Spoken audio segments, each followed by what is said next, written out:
The NFL draft is fast approaching, and the Jets need to be prepared for all scenarios, including if the board does not fall the way they want it to.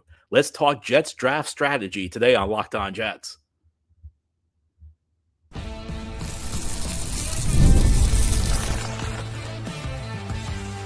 You are Locked On Jets, your daily New York Jets podcast. Part of the Locked On Podcast Network, your team every day.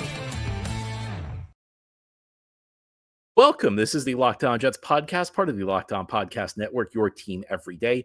It is Wednesday, March 26th, 2025, and I'm your host, John B. from GangGreenNation.com. Thank you so much for making the show your first listener, first watch every day, and a big shout out to you everydayers. This is a daily podcast covering the New York Jets with new episodes each day through the week, Monday through Friday, and today's episode is brought to you by Gametime. Download the Gametime app, create an account, and use code LOCKEDONNFL for $20 off your first purchase.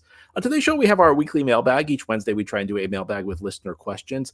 Thanks so much to everybody who sent in questions. Let's begin. Our first question is from Taylor. John, we are officially just about wrapped up with our mock drafts. Let's assume Cam Ward, Shedeur Sanders, and Abdul Carter do not make it to 7, and the Jets do not trade up. Do you think Mason Graham is the pick we should all be rooting for? Who are the potential prospects you would be most and least excited to see us drafting? So in the scenario Taylor laid out, Jets stay at 7. They don't trade up. Cam Ward, Shedeur Sanders, Abdul Carter are gone. My assumption is that the Heisman Trophy winner, Travis Hunter, will not make it to 7 either. But to me, that would be the dream scenario. I think Travis Hunter is like the first prospect in a very long time who's a non-quarterback, but could potentially have quarterback value. If you're not familiar with Travis Hunter, he's a guy who plays both wide receiver, or at least in college, played both wide receiver and corner full time and played both at a very high level, which is the reason he won the Heisman Trophy. Now, here's the thing with Travis Hunter. I feel like people have just like arbitrarily decided what he can or can't do in the NFL. And the reality is we don't know. I mean, there are some prospects where like you draft them and you need to have an idea of how you're going to use him, like an Abdul Carter, a guy who played like multiple positions in college. You should have an idea how you're going to use him. And no matter how you use Abdul Carter, he's going to be successful. Travis Hunter's a guy you draft. I think you just kind of like roll with it and you see what he's capable of doing. People say, well, he can't play both spots in the pros. He can't play both corner and wide receiver. And I mean, maybe that's true, but I don't know like what definitive proof we have of that. I mean, just because it's very rare for it to happen, that doesn't mean it's impossible for it to happen. I get the argument. I am a bit skeptical that he'll be able to play both wide receiver and corner full time in the NFL, but I mean, he was able to do it in college. There aren't a lot of guys who can do it in college. And like, even let's say hypothetically, it's just too much. You got to be in meetings for both sides of the ball. You got to focus on practice on both sides of the ball. Let's say hypothetically, maybe he's like your number 1 corner and he's your number 4 receiver. That's an incredible amount of value. And like in big games, maybe you limit his snaps early in the season, but big games, you increase his snap total at wide receiver. That's an incredible amount of value you get for a player. Or, vice versa. He could be your number 1 receiver and maybe he plays in sub packages on the defensive side of the ball. Then in big games, he plays a lot more at corner. That's a guy with just like an unbelievable amount of value. Again, like I feel like that's the scenario where this guy could be like as valuable as a quarterback. But let me throw out another option, because I have one criticism I've heard of Travis Hunter is that, well, he can't play both in the NFL. And if he was just a corner prospect, some people say he'd be a late first-round pick. And if he was just a receiver prospect, some people say he'd just be a late first-round pick. Let's think that statement through for a second, because Travis Hunter, if you're saying he would just be a late first-round pick if he was focused at corner, or if he was just be a late first-round pick if he was at wide receiver, you have to remember he was like splitting his time. His attention was being split. So if you want to draft him just to play corner, keep in mind that like people are saying he'd be a late first-round pick, even though he wasn't really that focused at corner. Or if you want to draft him to just play wide receiver, he'd be a late first-round pick if he was just a wide receiver prospect. Now think about him like instead of giving half his attention to a position, think about him giving full-time attention to that position. Think about how much he's going to improve in those spots. So like there are lots of different scenarios for Travis Hunter, but all of them show a player with tremendous value, like a guy who could be a difference maker at multiple spots. And, it's funny. I bet you the reason he played for Deion Sanders is that Deion Sanders was kind of like Travis Hunter. He was one of the all-time great cover corners, maybe the greatest cover corner the NFL's ever seen. But he's also a playmaker, a phenomenal return guy, and a guy who made some plays at the wide receiver position, particularly during his years with the Dallas Cowboys. Had a big catch in the Super Bowl 30. The Cowboys kind of upped his usage on offense in big games, so that could be the model. But I think, I don't think Travis Hunter would make it to 7, but that would be the dream scenario for me. Other than that, I think it comes down to Mason Graham versus Ted McMillan and Taylor scenario. And I think that the bigger, more important need is wide receiver. I think that the better player or the better prospect, or maybe the more sure prospect is the best way to put it, is Mason Graham. Because I do think Ted McMillan's a good prospect. I do have a few concerns about Ted McMillan, how he'll adjust to the NFL. And maybe this is a little bit biased because I tend to have a little skepticism about bigger receivers who aren't super fast, who don't separate, the same level as quicker receivers. But I think Mason Graham's a really, really good prospect. I've talked about him a lot. When I've talked about him as my top choice, it's been in the scenario where I've been assuming that Travis Hunter would not be available when the Jets pick at 7. And Mason Graham, I think, is a phenomenal prospect. I think that, and he first of all, he does fit a need. The Jets absolutely do need help at the defensive tackle spot next to Quinnen Williams. Now, they can get by with what they have because of Quinnen Williams, but if they suffer an injury with Quinnen Williams, they're in trouble. And I like the idea, draft isn't just about filling needs. It's just not just about making weaknesses better. It's also about building upon strengths. And if you put Quinnen Williams and Mason Graham together, you're going to have a tough duo to block. And there really aren't many NFL defenses built around two great defensive tackles where, you just have power up the middle. And you clog, you pretty much clog the offense up the middle. I think that that's a great option for the Jets. And if they don't go in that direction, I do think Ted McMillan, could be an option for them. McMillan's a bigger bodied type receiver, a guy who's really excels on back shoulder type passes. And I do think that's a good contrast with Garrett Wilson. So, I think that Graham would be my choice just because I think he's a surer thing as a prospect. I do think McMillan fits the bigger need. Which prospect would I avoid? Well, I hate to say it, but it's Tyler Warren. I think the idea of drafting Tyler Warren in the top 10 is one that leaves me scratching my head because this was a guy who really only had one great year. And so a year ago, I was very concerned about the idea of drafting Brock Bowers. And a lot of the same reasons apply. It's that, the NFL has a tough time separating good from great. They're doing a decent job of telling you figuring out who the good prospects are going to be, but they don't do a great job at figuring out who the great prospects are going to be. And a year ago, I thought Brock Bowers was a really good prospect, but I had concerns that if he was just good, he wouldn't be worth a top 10 pick. And I know everybody, it's easy to say now, people who like Brock Bowers will say, "Oh, I knew he was going to be great." Yeah, well, I'm sure there are lots of prospects you thought would be great who didn't pan out in the past. So it's easy to say that now after we know how great he is. Tyler Warren's not as good of a prospect as Brock Bowers was. Brock Bowers stepped onto the field as a freshman and dominated. Tyler Warren was really only dominant his last season in college. I wouldn't have a problem drafting Tyler Warren in the second round, but it's a low impact position. And I think that's unless you have a guy who's a top end tight end, you're not going to be well served drafting a tight end in the top 10. And again, Tyler Warren might be a good tight end. He might even be a great tight end, but I wouldn't want to bet the 7th overall pick on Tyler Warren being a great tight end. I wouldn't look. Brock Bowers was one of the greatest tight end prospects in history, and I didn't feel comfortable betting a top 10 pick on him last year. Do you think I'm going to feel comfortable about betting a top 10 pick on a guy who, by all accounts, is a good prospect in Tyler Warren, is not as good as Brock Bowers? I mean, I wouldn't. So I would be a no for Tyler Warren. That would probably be my least favorite prospect, at least in terms of people we're talking about potentially being mocked to the Jets. Now, during the Locked On Jets podcast, we'll turn our attention to the tight end position because the Jets do need a tight end. If it's not Tyler Warren, what can they do? I don't know that it's that important. I do think the Jets need to upgrade the spot, but I don't think it's the make or break thing for the Jets in 2025. And I'll explain why as we continue here on this Wednesday mailbag edition of Locked On Jets. Today's episode of Locked On Jets is brought to you by Gametime. Imagine watching your favorite team live, feeling the energy of the crowd and witnessing unforgettable moments. There's nothing like experiencing the big game in person. Well, getting tickets should not be stressful. That's where Game Time comes in, making it easier than ever to grab last minute seats at unbeatable prices.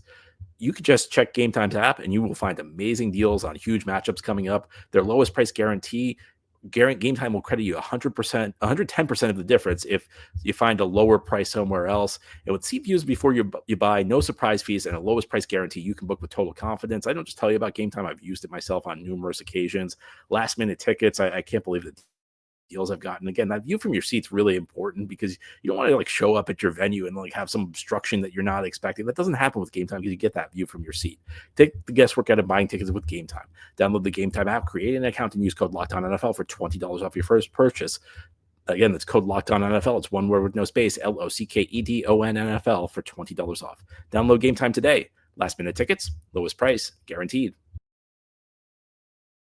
Thank you so much for making Locked On Jets your first listener, first watch every day. Big shout out to you every day. This is a daily podcast covering the New York Jets with new episodes each day through the week, Monday through Friday. Let's continue now with our weekly mailbag. Our next question, John, can you figure out why we let Tyler Conklin go when his new contract is only worth $3.5 million? It seems like we have painted ourselves into a corner, and now we have to draft Tyler Warren at 7, especially as the Detroit offense relies heavily on good tight end play. Yeah, I wondered myself why the Jets would not just pay Tyler Conklin $3.5 million because, like, I'm not the biggest Conklin guy in the world, but I certainly think he'd be worth that contract, particularly when you consider what the Jets have at tight end right now, which is Jeremy Ruckert, who really has not proven himself to be an adequate player either as a blocker or a pass catcher. So I talked about this a little bit on the show earlier in the week. I think that maybe the calculus is that the Jets would be in line to receive a compensatory draft pick next year for Conklin.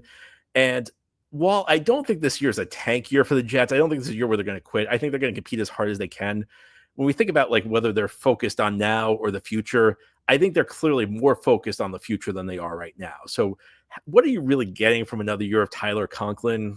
I mean, I don't know that it really moves the needle that much for your team versus a pick, which, while it's only a 7th round pick, it's an extra lottery ticket. And, sometimes you can spin off a 7th round pick for a starter. And that would be in a year where the Jets are maybe more focused on the here and now. Maybe it's a year where the Jets would be closer to making a run to the playoffs. So maybe it's just like trading a little bit of production for now versus getting more production in the future. That's the only thing I can come up with is the draft pick. Because it really wasn't much money. And, Conklin is better than what the Jets have right now. The one thing I would say, though, is I don't think the offense would like run through Conklin, though, if he was back. I mean, he's just not that type of tight end. He's a guy who's like, he's not really a downfield threat. He's not a good blocker. He's just more of like a kind of a check down target. And I certainly don't think that the Jets should draft Tyler Warren at 7 because they let Conklin go. Even if you're drafting by need, I think the Jets have needs that are more significant than the tight end position. Having a great tight end is really important. It can be the type of thing that can boost your team. It can be important for a team having a great tight end. But you look across the league, I don't think there are many bad teams where you examine them and say the primary reason they're bad is tight end play. I mean, if I'm going to have a black hole at any like offensive position, tight end's probably where I'm going to go because there aren't really guys who make a huge difference there unless you have like one of the absolute best guys in the league. And, I think part of the reason Detroit's offense is reliant on the tight end is because they have a Sam Laporta. I don't think there's an offense in the league that ceases to be able to function if you don't have good tight ends. And I mentioned in the first segment all the issues I have with potentially drafting Tyler Warren 7th overall. Now, if we're talking about later in the draft, I think Tyler Warren would be an intriguing prospect. But I wouldn't overstate the loss of Conklin. I probably would have brought him back at that price, but I think like I really like the only thing I can come up with at that value is maybe just a compensatory pick, and the Jets maybe think that they'll get more value in the future from that pick than they will in the immediate future with Conklin. That's about all I can come up with right now. Next question, John, with us needing a starting right tackle, how would you assess the 2 tackles we have been developing that are already on the team? What do Carter Warren and Max Mitchell have to do to put themselves in the picture?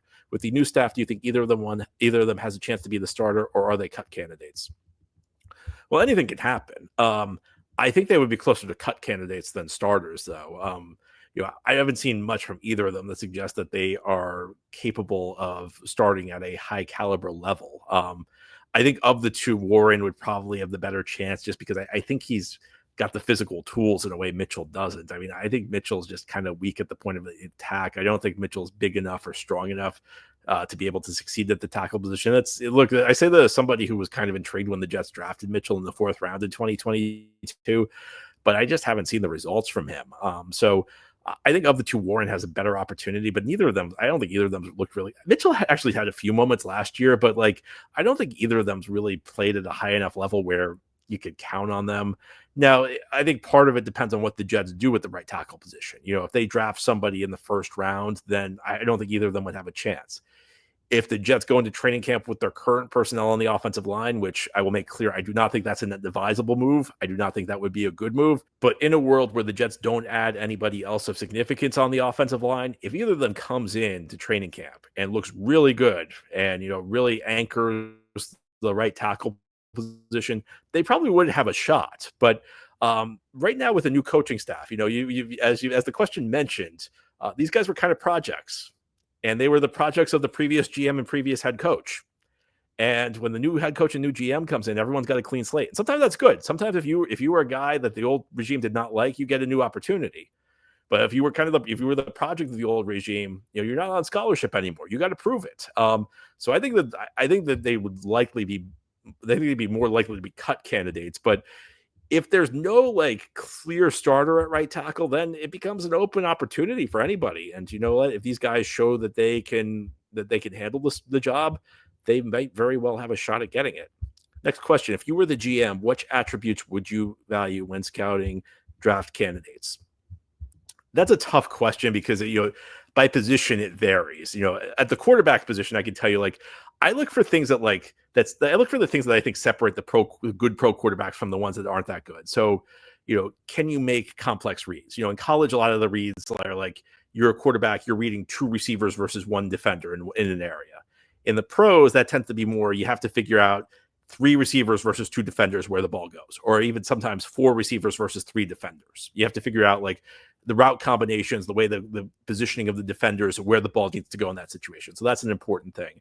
Do you have the arm to throw to all levels of the field? You don't need the biggest arm in the world. You need to have a good enough arm, though. I mean, Chad Pennington, everybody always talked about how weak Chad Pennington's arm was, but it was good enough because Pennington paired that with great anticipation. You got the ball out really quickly and pinpoint accuracy, where the ball was so on the money that he threw it as far away from defenders as possible, which meant he didn't need to zip it as quickly as possible. Sometimes if you don't have that same accuracy and the ball is coming closer to the defender when you're throwing to a receiver, the ball has to get there with more zip, so the defender can't react. So, that's another important thing. I look for, do you have the ability to throw receivers open? I look for the ability, if you throw the back shoulder pass. If the defender's playing over the top, do you throw the receiver open by throwing back shoulder? Do you throw the receiver into the hole in the zone? So that's another thing. Another thing I look for is, do you throw with anticipation? Because in college, sometimes your receivers are wide open that you never really have to throw with anticipation. In the NFL, you have to throw before the receiver's open. The receiver's you have to be able to anticipate the receiver's going to break into the area that's open. So you have to be able to throw before he's open. So those are some of the things I look for in quarterbacks. Generally speaking, I look for technique. So if you're a blocker, do you have consistent hand placement? Another thing I look for is, how do you do against adversity? Because it's very easy to dominate guys who aren't as good as you in college. So when you go up against NFL prospect caliber competition, how do you handle that? Because that's important. Another thing I think is that I always think, despite what I just said, you should always be skeptical of a player's best game and his worst game, because everybody's got a really good game and everybody's got a really bad game. I mean, think about in the NFL. If you were only judging Zach Wilson on the Houston game in 2023, you'd think he was really good. That was his best game as a pro, and that was as a pro, not in college. You got to be a little skeptical when a guy looks really good or a guy looks really bad. You're trying and figure out how he is on a normal game, because everybody's going to have games where they look great. If you have enough talent to make it in the NFL, you're usually going to have enough ability to play one really good game. And everyone's got a really bad game in them. But how do you do it on a consistent basis? So, it's difficult to say. It depends on the role, depends on the position. But generally speaking, those are some of the broad things that I look for in prospects. And we can certainly discuss that a lot more as we get closer to the draft. I think we can go into more detail on that, going position by position. Now, here on the Locked On Jets podcast, Aaron Rodgers is gone, but could he still have an impact on the way the Jets approach the rest of the offseason? It's possible, and we'll discuss how as we continue here on this Wednesday mailbag edition of Locked On Jets. This is the Locked On Jets podcast. On this Wednesday, we're doing our weekly mailbag show. Our next question, is there a chance the Jets have offset money in Aaron Rodgers' contract? So that's a really good question. So offsets, when a player has offsets, if you cut him and he signs with a new team, you get some of your money back. So, for example, you may remember last year in the offseason, the Broncos cut Russell Wilson. And Russell Wilson had offsets in his contract. His contract was guaranteed. The Broncos were paying pretty much his full contract, and he had offsets. So when he signed with his new team, which was the Pittsburgh Steelers, he didn't get new money from Pittsburgh. Essentially, every dollar Pittsburgh paid him just came off Denver's tab. And that's the reason Russell Wilson signed for the league minimum with Pittsburgh last year, because Denver was paying his salary. And every dollar the Steelers paid him was just one less dollar the Broncos had to pay him. The answer to that question is there are no offsets with Aaron Rodgers' contract. And the reason for that is it actually benefits the Jets. The reason Russell Wilson had offsets was Denver had to pay his 2024 salary while he was playing for Pittsburgh. Denver essentially had to pay him to play for another team. That's the reason there were offsets. So the Broncos actually, even though the Broncos got very little in savings, the Broncos had to pay his full salary minus the league minimum. So essentially all they got back was the league minimum.